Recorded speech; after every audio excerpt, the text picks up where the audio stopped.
I'm Steve Shroeder. I'm a professor of medicine at UCSF, and I direct the Smoking Cessation Leadership Center there. I first came to the Institute for Health Policy Studies in 1976, was there full-time for 4 years, and then in 1980 was asked to start the Division of General Medicine, which I did, and did that for 10 years. Then I became the president of the Robert Wood Johnson Foundation, which I did for 12 and a half years, and since 2003, 10 years ago this very month, I've been back at UCSF. Thank you. That's a terrific summary.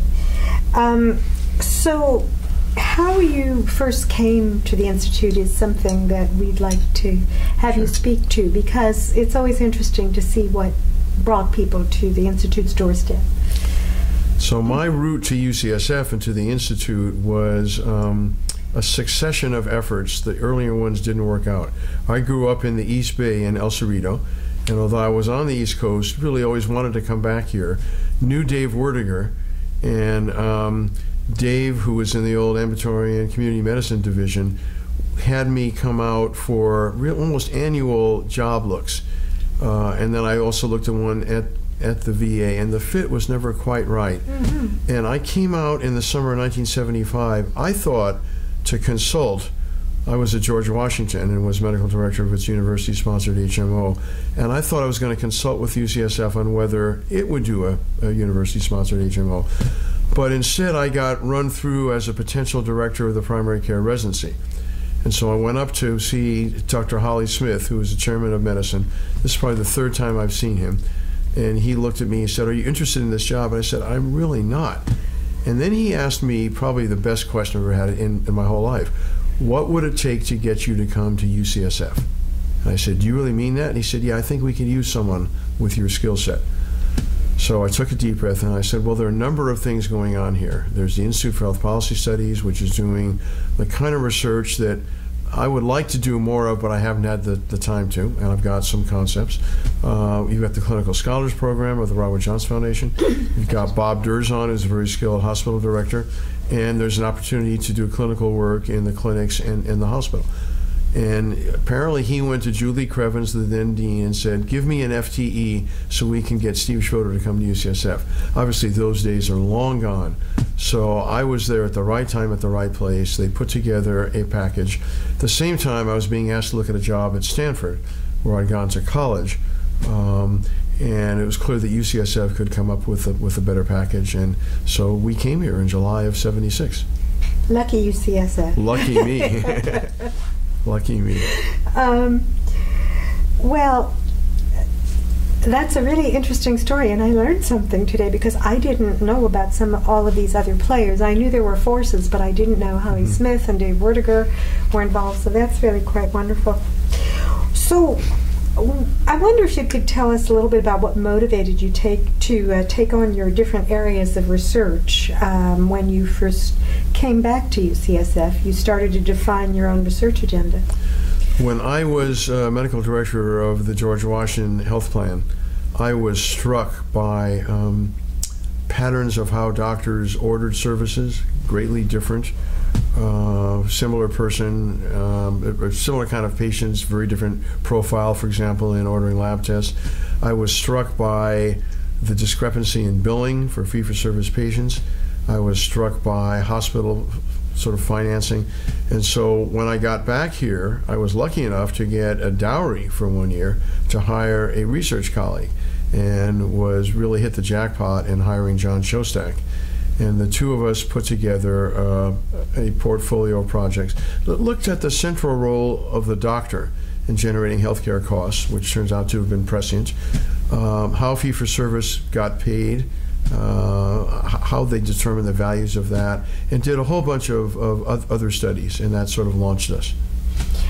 Well, I do remember, as someone who's been here quite a long time, the cost containment study was one of the eye-opening things that brought residents to lunch. And that's right. That's right. And your research team, some of whom went on to become faculty members as well, Susan Chapman, and So there was a big effort by Jimmy Carter as the president to do what's called the voluntary. Let me stop that. Please. Jimmy Carter was really concerned as the president about the rise in healthcare spending, and my gosh, it was going to hit 10% of GDP or something like that. And so he was going to crack down on hospitals. And the American Hospital Association said, you don't have to do it, President Carter. We'll do a voluntary effort, and we will imbue our staff with cost containment dogma, and they will do less. And that didn't make sense to me. But we got money to do a study of how to get residents to order fewer unnecessary tests, and had a three-armed study. One was education, one was audit and feedback, and one was really no intervention at all. And over a 2-year period with great staff, we worked really hard. The residents loved what we were doing. They thought we were learning a whole lot. No difference. And that was very much, I thought that was going to happen, actually. And it was a very... Oh, you did. You foresaw that. That's it was great. a very... I was optimistic. And I sold our funder that we need to show that the voluntary effort is probably going to be a sham. But I didn't share that with the staff who were doing the education and the audit because I didn't want to take the shine off. They were very eager and were terrific. Right. But it wasn't, all the other incentives to do more just trumped the stuff that we were doing. You made a full court press, the entire team. I remember it very well. So I'm wondering, as you look back, what you think the biggest challenges were to conducting the rigorous and relevant research that you embarked upon in different areas. Whether challenges on any level, really. We were lucky in our research is that we were able to get funding, but most of it was from healthcare foundations. So I think doing extrapolation to the world that we're living in 2013, I think funding is a huge issue now. It's much more difficult. My skill set doesn't involve looking at secondary data sets. So we were mainly doing either primary data collection or sort of summaries of issues and doing a highlighting of those. And the Institute for Health Policy Study was a wonderful place to do those because it had people from multiple disciplines and we could learn from each other. There were lawyers and ethicists and doctors and economists, so that was great. And I was lucky to have really good staff, so it was relatively easy. I don't want to say it was super easy, but it was relatively easy to do what we did. It would be a lot harder to do it today, I would think. I think the stars definitely aligned, and right. You're right about the funding issues. I mean, every day I hear more painful stories than I care to hear. So that's one thing. That's been kind of a common theme, the diverse makeup of IHPS. Mm-hmm. And maybe we can get a statement about how that helped you with your research. Sure. Okay. So one of the fun things of working at IHPS, it was then called the Health Policy Program, then it morphed into IHPS, was that there were people with different disciplines who thought of things differently. And we cross-fertilized each other. And that made it possible, I think, for us to be more successful in getting grants and more successful in getting papers published in premier journals because we had a perspective that was not just the narrow discipline of our own interest, but incorporated all the other disciplines. That's excellent. Very good. You're welcome. And of course, the buildings that we're all housed in were so small that you couldn't avoid anybody's perspective. That's correct. Steve, you were around, I remember, when we used to have what we called the rip and tears, Yep. which is a terrible term, but we did have that in-house review, which was another way that Right. The cross-fertilization happened. So, may I ask you, Dr. Shroeder, if your early experience at the Institute, as you look back, influenced your subsequent work and your career decisions and your very successful career? I think the success that I and my colleagues had at the Institute helped persuade Dr. Smith to ask me to start the Division of General Medicine. And I continued my work with the Institute, but less intimately when I was at the DGIM. And I think the success both of our work at the Institute and then at DGIM made me a candidate to be the president of the Robert Johnson Foundation, which was a job that really gave me the opportunity to influence policy and to take a look at the major issues facing health and healthcare in this country. So I don't think I'd have gotten that job had I not had the linkage with IHPS. Dr. Shroeder, I remember a faculty retreat too many decades ago where it was clear to me you had a vision about what some of the substantive areas of focus were that were going to come up as policy as policy issues and as perhaps even national policy agendas, and you were spot on in terms of tobacco and substance abuse, and you certainly took that vision and implemented it in the foundation setting, which was a wonderful thing for the foundation, but also for many researchers who were able to do important work. Well, it was the issue of substance abuse, tobacco, alcohol, and drugs wasn't on the radar screen of healthcare foundations. I remember very clearly that. And it seemed astonishing to me because these issues exerted such a huge toll on health. And so it took a little salesmanship, but not a huge amount, to get the Robert Johnson Foundation to say this is the right thing to do. And we were at the right place at the right time, and it was fun. Productive and meaningful and important. All those. I hesitate to ask this because the list is quite long from my perspective, but I'm wondering if you would share with us what accomplishments you're most proud of with regard to your career and your contributions and your work. I'd have to start. The thing I'm most proud of is my family. And both of our sons went into medicine, and they've carved out meaningful careers. And David is a cardiologist. Alan is a pediatrician. And it's interesting that Alan, in his own way, has come back to the issue of cost that I used to work on many years ago, and he's done it as a pediatric leader.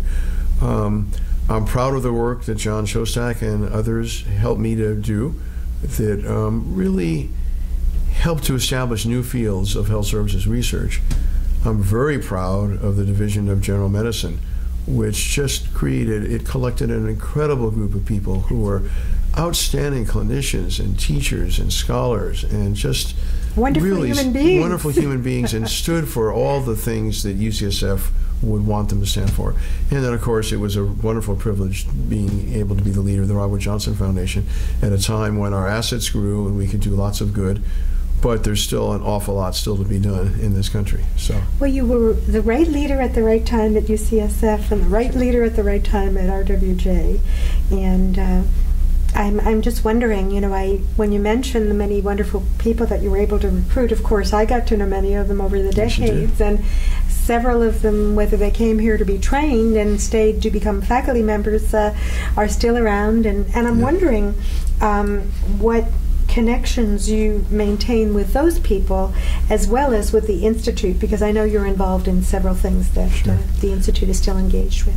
Well, Claire was nice enough to ask me to chair an advisory committee for the Institute, which I'm doing with great pleasure.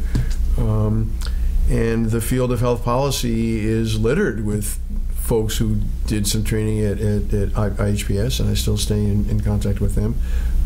But it's a very important part of my life, and I feel very loyal to the Institute. That's really sweet. So, you also, actually, I should mention that you also have involvement with the Chancellor's Health Policy Lecture and also the Love Mentoring Committee. So, you are connected with the Institute in that regard as well. Well, when I came back here in 2003, I was struck that although UCSF has put a number of people into national offices, like Phil Lee and others, head of the NIH, head of the FDA, UCSF didn't seem to celebrate that activity. So I pitched to Gene Washington, who was then the provost, let's do a health policy chancellor's lecture series. And when he pitched it to Mike Bishop, who was the chancellor, Mike said, "It's okay, Gene, but no one's going to come." So we got Jeff Drazen as the first lecturer, the editor of NEJM, and it was standing room only at Cole Hall. And ever since then, it's just been a wonderful collection of people coming, because you can't be in healthcare today without understanding the importance of health policy and wringing your hands over how fractious it is, but also looking at the real potential of health policy to make people's lives better.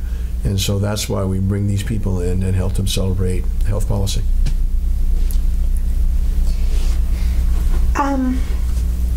I'm wondering, as you look back, what you think the value added is of having an institute like the Institute for Health Policy Studies at an academic medical center like UCSF. So what the Institute does is it creates an intellectual home for people across all the schools on this campus and with varying disciplines to study and sometimes to give help on the health policy issues that are facing us today. And we have huge health policy issues. We're spending way too much money. Our health status is inferior to what it ought to be. Not enough people get the care that they need to. Quality is spotty. And so all those are policy questions. And UCSF needs to have an entity like that because we're a premier health sciences campus. These are the critical questions facing us. So we're really fortunate to have good thinkers here to wrestle with those issues and to hopefully come up with answers. That's great. I'm wondering, since you are a visionary and have been very spot on about the importance of national policy issues, if you have any thoughts about the future of the Institute with regard to the policy arena. Well, the Institute is mainly a soft money entity, so it lives by its wits. I can relate to that because for much of my life I had to do that. I actually still am. And so it gets very good people. I'm sure it would like to have more hard resources. I hope it will get them. UCSF has a lot of very competing priorities, and so the two ways it can get more resources are from the school and from getting private donors. I know it's trying hard to do both of those. I can't conceive of a time when health policy won't be a critical issue. So I think it has a future. There won't be any time when there aren't important questions to ask and problems to really try to resolve. Terrific. So I know you have a long list of memories, because I certainly do too, and I'm just wondering if there are any special things about the Institute or stories or memories. I remember somebody who used to play classical music in the evenings when he was busy going through some journals and sorting and filing. Was that me? Well, that could have been you on 3rd Avenue. And I'm just wondering, as you look back, if there are any things that stand out as funny or particularly touching, or kind of a aha moment for you in any way? Well, one of the privileges of being here was that Phil Lee was so well connected that he'd bring these visiting groups of people who come and talk. And one time, Wilbur Cohen came. And Wilbur Cohen had been the secretary of what was then HEW when Medicare got passed. And so after his talk, I came up to him and said, "Secretary Cohen, why did you do usual, customary, and reasonable ways of paying doctors under fee-for-service? Because it's inflationary." He said, "I knew that, but we thought it was the way to buy out the AMA. Turns out the AMA wouldn't support us anyhow, so we wasted one." And I thought that was a really interesting example of how health policy gets made. That's terrific. That is a good quote. That's wonderful. Okay. So, is there anything else you'd like to include, Dr. fine. Shroeder? It's your show. You're going to cut this into 5 minutes anyhow, or probably less. Yeah, well, we might use it for different things, and Okay. especially because you've really touched on a number of really wonderful All right. things.